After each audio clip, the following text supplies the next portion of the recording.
are you excited for some brand new OLED displays coming out this year, especially some of those which I would consider to be the best coming out from LG and Samsung? Well, I got bad news for you because Samsung is doing something absolutely insane with their best OLEDs this year, if this news turns out to be true. Now, if you don't know, last year Samsung brought out the S90C, which is going to be their OLED TVs, and last year it was just the 55, the 65, and the 77-inch. However, the S90D this year will include a 144Hz, 42-inch, and 48-inch model as well. And I know what you're thinking, that sounds insane because the OLED TVs are way brighter. I've proved it in the past. They are just generally a better display for HDR impact, and a 42-inch quantum dot OLED would be absolutely amazing. Well, bad news. First of all, the 42 and 48-inch OLEDs are almost certainly going to be WOLED, and not even MLA WOLED, regular WOLED. So think about like the C3, the C2, those types of displays. Yeah, that, but 144 Hz and maybe a little bit brighter, which, yeah, that still could be very good, but it's not the super bright quantum dot OLED S95C or S90C, which we've seen on TVs in the past. And to make it worse, apparently, according to an article from, I think it's called Yelek or the Elec, I don't know. I'll have it linked in the description below, but according to them, apparently, it looks like even the 55, 65, and 77-inch S90D models could be including regular WOLED displays. Now, the reason why this might be happening, and this is just me kind of guessing here, and again, none of this is confirmed as of yet, so definitely wait to see if there's any more information. I will update you guys on that if anything gets cleared up here, but the reason why I think this is happening is because Samsung has made a deal with LG to get some of their WOLED panels to increase the amount of OLEDs they can ship while not having to put as much money into their own OLED business, which sounds insane, but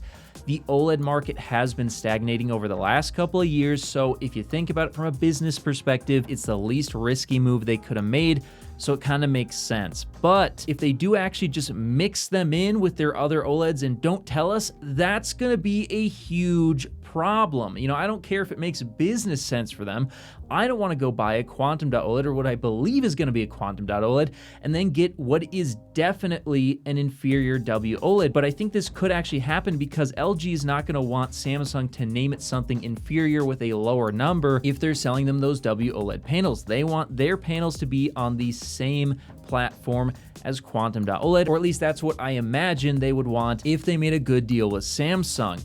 That being said, apparently, and this comes from High Def News over on Twitter, they stated in the article, quote, "It is expected that giving different product codes prevents quantum dot OLED TVs and WOLED TVs of the same screen size from being sold in the same store." So there should be something about them that differentiates them, but this still sounds like an absolute mess. I mean, not only are we not getting quantum dot OLED in 42-inch, but now potentially there could be a bit of a panel lottery going on between the 55-inch, 65, and 77, which it was bad enough last year where the S90C had the S95B and the S95C panels kind of mixed in.